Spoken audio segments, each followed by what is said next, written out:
Estamos de volta com o nosso programa Sempre com Você. E a partir desse momento, então, você acompanhará o primeiro dia das entrevistas com os candidatos ao governo do estado de Mato Grosso do Sul. Agradecemos a presença de Marcos Fábio Almeida, intérprete de Libras. E antes de darmos início à nossa entrevista, atenção para as regras. Somos uma emissora cristã com o intuito de levar informação para os nossos telespectadores, nossos milites. Não serão permitidas ofensas a outros candidatos. Essa entrevista é uma iniciativa para exposição de ideias e propostas de trabalho. Os candidatos que se sentirem ofendidos ou queiram direito de resposta terão que enviar uma solicitação por escrito para o núcleo de jornalismo da emissora. A solicitação será analisada pela nossa assessoria jurídica, que hoje aqui está presente o advogado Dr. Luiz Givago. O direito de resposta será um espaço na semana seguinte ao término das entrevistas, ainda dentro do mesmo programa. As perguntas serão as mesmas para todos os candidatos, com o objetivo de esclarecer as propostas aos nossos telespectadores. E a pedido das assessorias, as mesmas perguntas foram enviadas por e-mail no último dia 31 de agosto.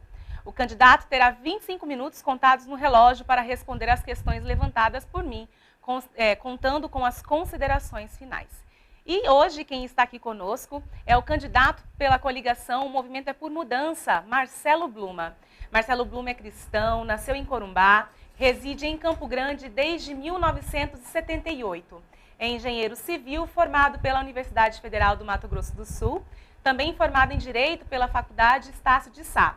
Em 2000 foi eleito vereador, permanecendo na Câmara de Vereadores até 2012, cumprindo e... Só um pouquinho, Clodeir, vira só um pouquinho para mim aqui o monitor. E obrigada. Tendo cumprido 3 mandatos. Ao concluir seu último mandato na Câmara Municipal, Bluma retornou para a iniciativa privada. A coligação Partido PV, Rede PCdoB, PCdoB, lançou o último dia 4 de agosto a candidatura do engenheiro e advogado Marcelo Bluma ao governo do estado do Mato Grosso do Sul, tendo como candidata a vice a professora e poeta Ana Maria Bernardelli, da Rede Sustentabilidade. Então, após a primeira pergunta, o relógio já vai começar a contar. Primeiramente, candidato, muito bem-vindo ao nosso programa Sempre com Você. E a primeira pergunta é sobre corrupção. Vamos falar sobre esse assunto que está tão recorrente. Nós vivemos um momento instável no que diz respeito à confiança do eleitor na política brasileira. O primeiro ponto a ser levantado é o que o senhor tem feito e fará com relação ao combate à corrupção. Boa tarde, Antonelli. Quero cumprimentar todos que assistem o programa Sempre com Você. É uma alegria muito grande estar aqui nessa oportunidade. E nós, nesse momento, nessa candidatura ao governo do estado, entendemos que esse é um momento muito importante, porque é um momento no qual o eleitor tem a força de escolher e definir sobre os seus caminhos, sobre os seus destinos. Eu entendo que essa pergunta, ela talvez seja a pergunta mais importante de todo o debate eleitoral que nós faremos nessa eleição, não só em Mato Grosso do Sul, mas em todo o Brasil. E quero, inclusive, começar dizendo que, como cristão, todos os cristãos que de fato professam a fé, não podem se esquecer daquele mandamento que para mim é o mais importante, que é o segundo, que é o princípio da caridade, que diz que você deve amar o próximo como a si mesmo.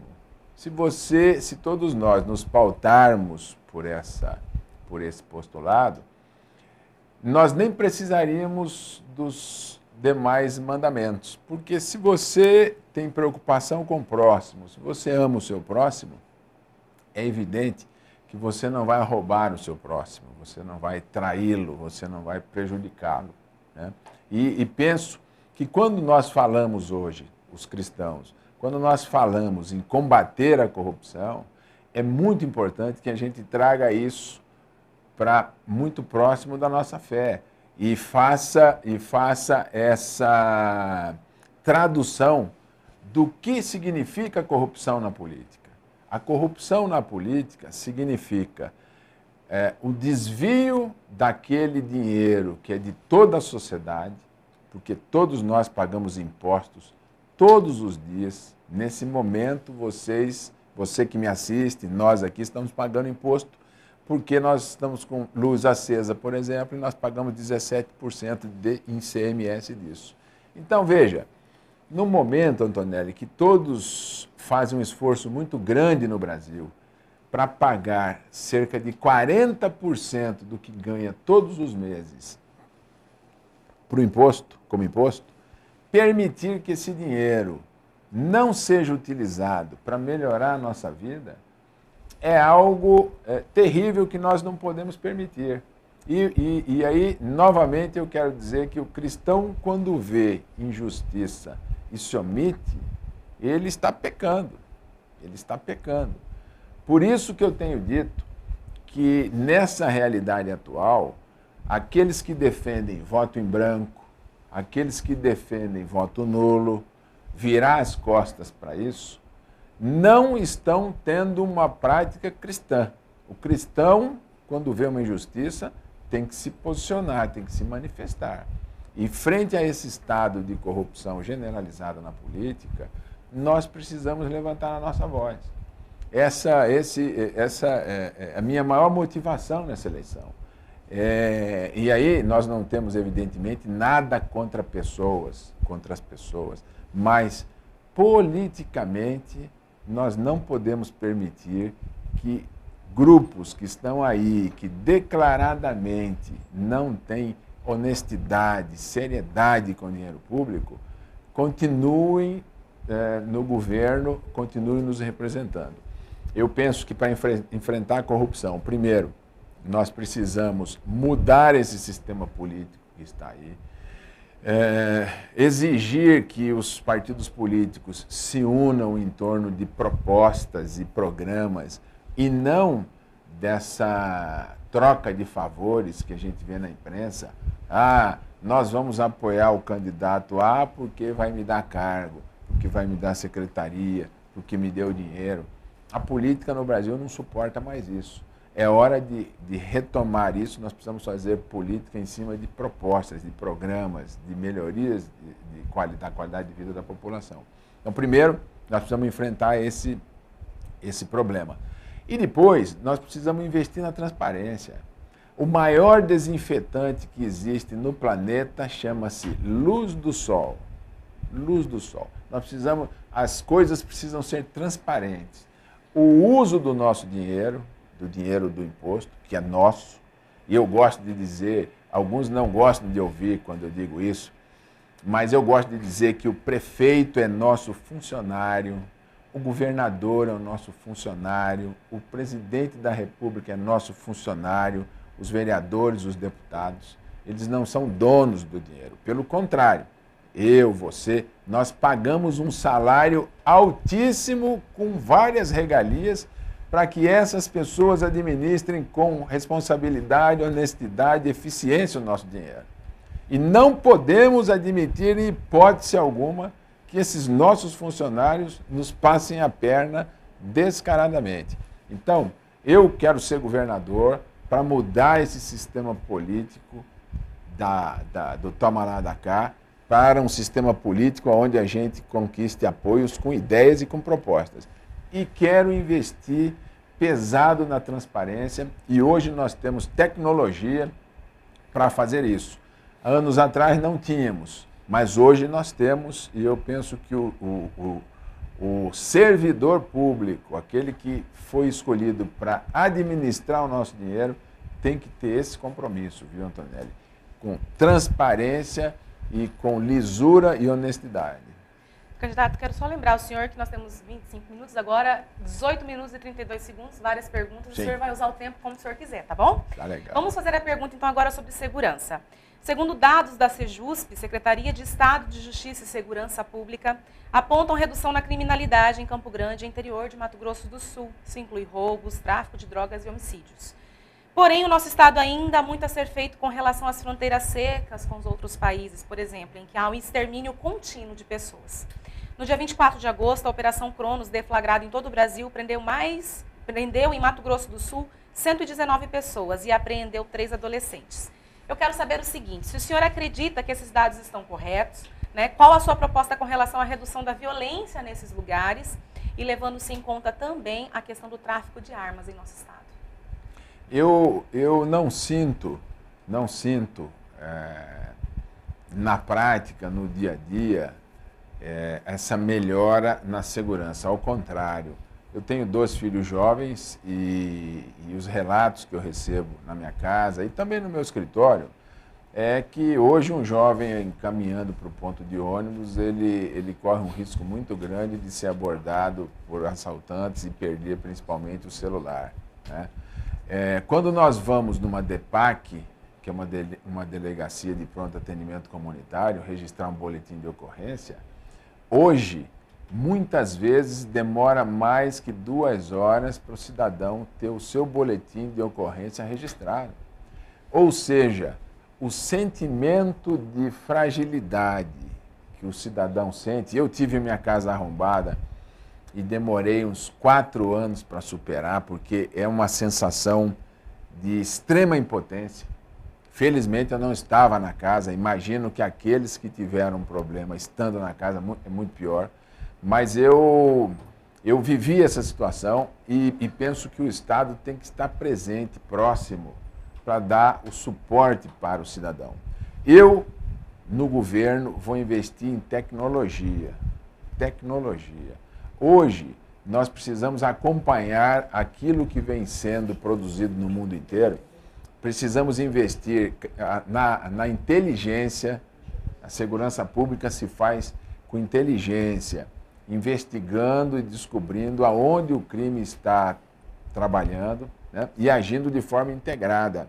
Eu quero investir, aparelhar a nossa segurança pública, tanto a PM quanto a Polícia Civil, integrada com a PRF, com a Polícia Federal, com mecanismos de inteligência para que a gente esteja à frente do crime, né, e não correndo atrás. E também, eu penso que investir pesado em tecnologia pode auxiliar muito a resolver, a superar muito esses problemas. Além disso, alguns mecanismos interessantes que são simples, como, por exemplo, o investir naqueles grupos comunitários de segurança, podem ajudar muito. Agora, é preciso um trabalho integrado e é preciso vontade política e preocupação com as pessoas para enfrentar e melhorar o problema da nossa segurança pública aqui no Estado. A questão da fronteira tem que ser conduzida junto com o governo federal, porque a faixa de fronteira, essa jurisdição é federal, mas é preciso que o governador tenha protagonismo nisso. E nós precisamos enfrentar o problema dessa nossa fronteira aberta, que é uma parcela importante dessa violência e dessa insegurança. Vamos para a pergunta sobre habitação. Segundo dados da própria AGEAB, Agência Estadual de Habitação, o ano passado, o Mato Grosso do Sul tinha um déficit habitacional de 65 mil unidades. Logo no começo de 2018, foi confirmada a construção de mais de 1.238 casas populares para todo o estado, né? Nós acreditamos que esse déficit não possa ser sanado de uma hora para outra. Porém, ainda tem gente, né, na fila de espera por uma casa. Quais são suas propostas, então, para essa questão habitacional, levando em consideração as pessoas que estão nessas filas de espera, muitas né, durante um bom tempo, também a forma de distribuição dessas casas e o planejamento para uma boa distribuição, para que haja uma distribuição justa dessas casas? Veja, um déficit de 65 mil casas e aí a construção de 1.000, nós estamos extremamente distantes da solução do problema. Eu penso que, e sou engenheiro civil, tenho uma visão particular da questão da habitação. Eu quero fazer o maior programa habitacional que já se fez em Mato Grosso do Sul. Conheço a construção civil e sei o tanto que a atividade da construção civil distribui a riqueza dentro da sociedade. A atividade de construção civil faz movimentar o recurso dentro da sociedade. Agora, o governo, há tempos, o governo atual, nesses 4 anos, não teve um olhar para habitação. Por isso que o déficit, inclusive, aumentou. Eu quero investir muito forte em programa habitacional de baixa renda, mas também em programas de obras estruturantes no nosso estado, Antonelli, que não existe nesse momento.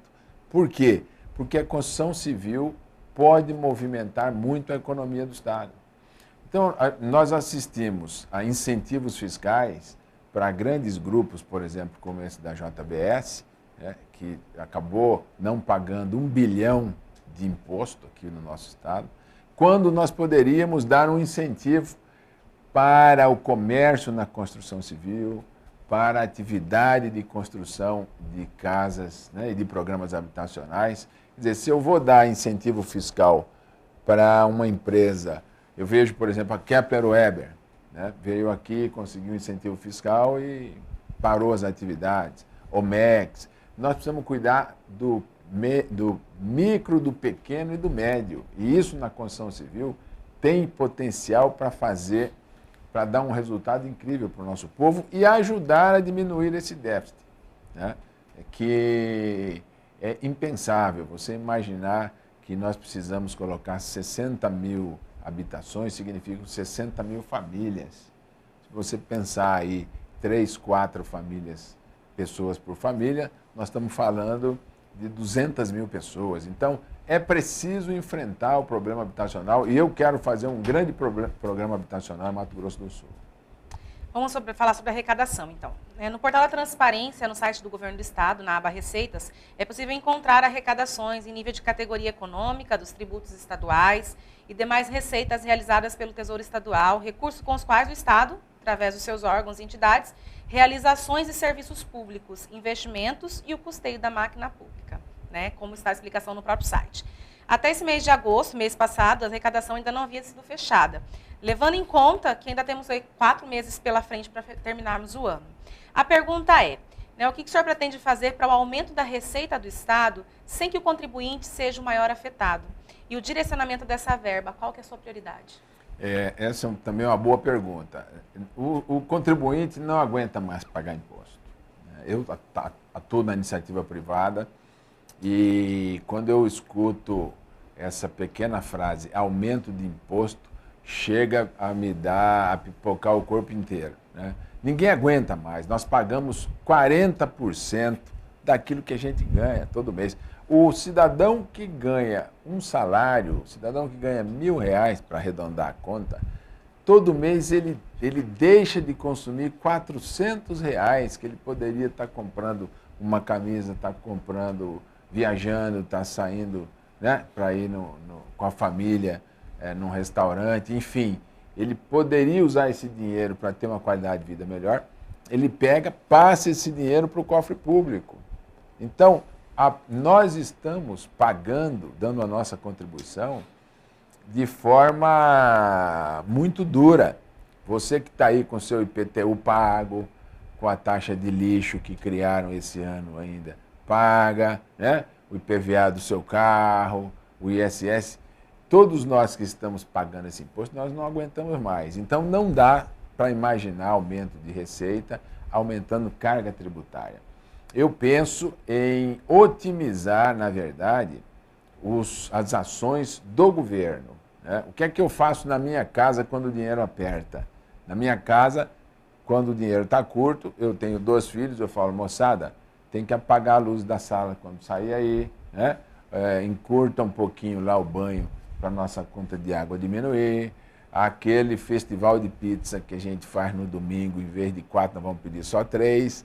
E eu faço a redução que tem que fazer de despesa. O governo, infelizmente, ele vai gastando mal, vai criando um elefante branco, e aí quando falta dinheiro, vamos aumentar o imposto. Eu não vou aumentar imposto porque vivo aqui hoje, não aguento mais ouvir falar de aumento de imposto. O que precisa fazer é fazer o Estado ser mais eficiente, né? E aí, como é que nós podemos fazer isso? Incorporando tecnologia.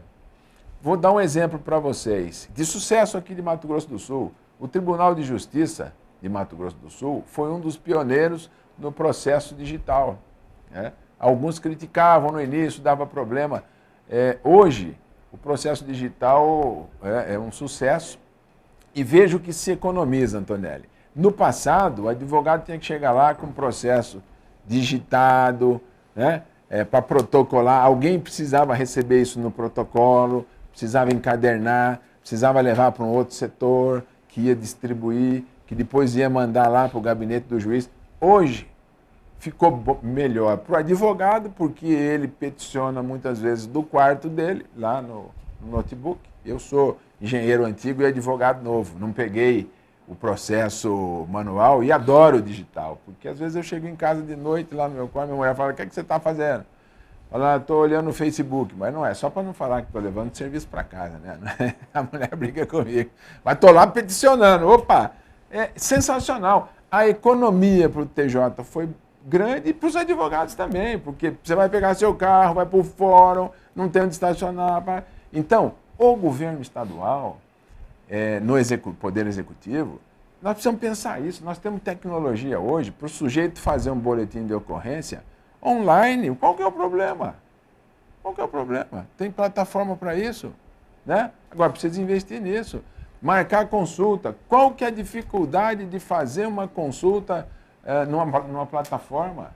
Existe tecnologia. Agora, o governo precisa investir nisso. Eu quero, inclusive, criar um grande polo de tecnologia em Mato Grosso do Sul. Nós estamos lá atrás.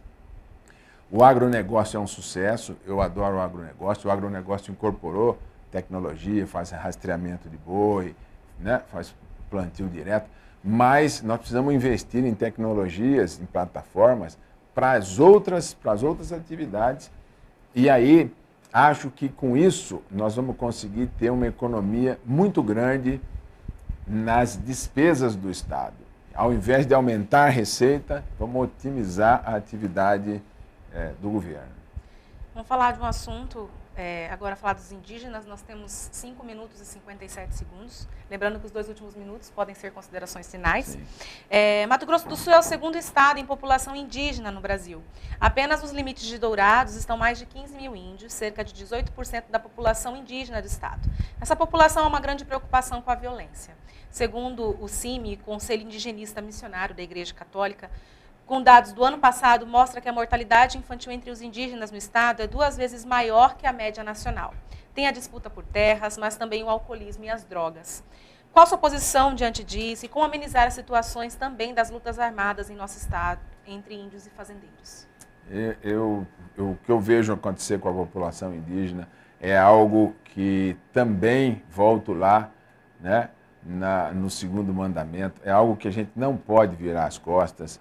E nós precisamos abraçar os nossos irmãos. Agora, é preciso entender que o índio vive uma cultura, tem uma cultura diferente da nossa. Eu penso que o governo do estado precisa potencializar aquilo que está na cultura indígena. Por exemplo, você pega o artesanato terena, das populações terenas. É maravilhoso. Tem um valor, inclusive comercial, muito grande. É uma riqueza de Mato Grosso do Sul que está lá abandonada. Você pega a cerâmica Guarani Kaiowá com seu grafismo, também um potencial muito grande. Então, nós precisamos integrar aquilo que os indígenas, na sua cultura, têm de interessante, como fizeram os americanos. Os índios americanos são ricos, né? Hoje, você anda ali, Califórnia, Nevada, são ricos. Por quê? Porque houve uma política de aproveitar aquilo que eles tinham de positivo e fazer isso gerar receita. Eu acho que nós precisamos construir isso com as populações indígenas de Mato Grosso do Sul, tanto com a indústria do turismo, quanto com a indústria cultural. O índio se encaixa perfeitamente bem dentro disso, em função da cultura que ele tem. Se nós fizermos se tivermos uma política pública nesse sentido, nós vamos construir uma possibilidade de riqueza importante para a comunidade indígena, para fazer um resgate, porque eles vivem numa situação de miséria que, infelizmente, produz todas essas questões. E na questão da disputa por terra, o governo estadual tem que ser protagonista nisso, junto com a União, porque aí nós temos uma briga onde todo mundo briga e ninguém tem razão. Os índios têm o direito de estar nas terras que culturalmente, historicamente eram deles, e muitos proprietários, infelizmente, foram titulados por uma ação irresponsável do governo federal à época, né? E hoje se vem numa situação difícil porque eles precisam entregar essa terra sem receber nada de volta. Então é preciso que o poder público, que o governador tenha sensibilidade para intermediar isso sem pender para nenhum lado, né? Não pode ser nem fazendo leilão de vaca para dar fuzil para fazendeiro dar tiro em índio e nem estimulando os índios a fazer invasão, mas fazer uma discussão equilibrada com bom senso para resolver esse problema. Essa é a minha visão com relação à população indígena. Bom, 2 minutos e 18 segundos, ficaram as perguntas de saúde, imigração, né, educação e infraestrutura. O senhor tem 2 minutos e 11 segundos, se quiser fazer as considerações finais e abordar esses assuntos, né, nos quais a gente não conseguiu falar aqui. 25 minutos, é um tempo bacana e a gente acaba... São tantas questões que precisam ser discutidas no momento da eleição que a gente acaba não conseguindo abordar todas. Mas eu quero deixar uma mensagem para vocês aqui da rede, por ser uma emissora cristã, né? Quero deixar a mensagem de que é importantíssimo nessa eleição que a gente, primeiro, não se omita, porque a omissão não é uma atitude compatível com a fé cristã. E que a gente busque representantes que tenham compromisso, que tenham um compromisso de enfrentar o problema da corrupção, de enfrentar a questão dos privilégios e também enfrentar o problema da desigualdade social no nosso Estado. Nós não podemos continuar construindo uma sociedade desumana e desigual como essa que nós estamos construindo. É preciso dar um basta nisso, fazer uma grande mudança, reconstruir, trazer a política para aquilo para o qual ela foi criada. A política é uma atividade nobre que surgiu para ajudar todos nós, principalmente com a República, com a res pública, com a coisa pública, para ajudar todos nós a ter qualidade de vida, desenvolvimento integrado e uma vida melhor. Então, o eleitor, nesse momento, é quem tem a chave e o poder para fazer a mudança. Fazer a crítica, o protesto na avenida é bom, criticar a política no Facebook, nas mídias sociais também é bom, mas a grande mudança, o que a gente pode fazer efetivamente é na hora da eleição, votando com responsabilidade, escolhendo candidatos que irão fazer um bom trabalho e trabalhar bem por todos nós. Muito obrigada pela sua participação aqui.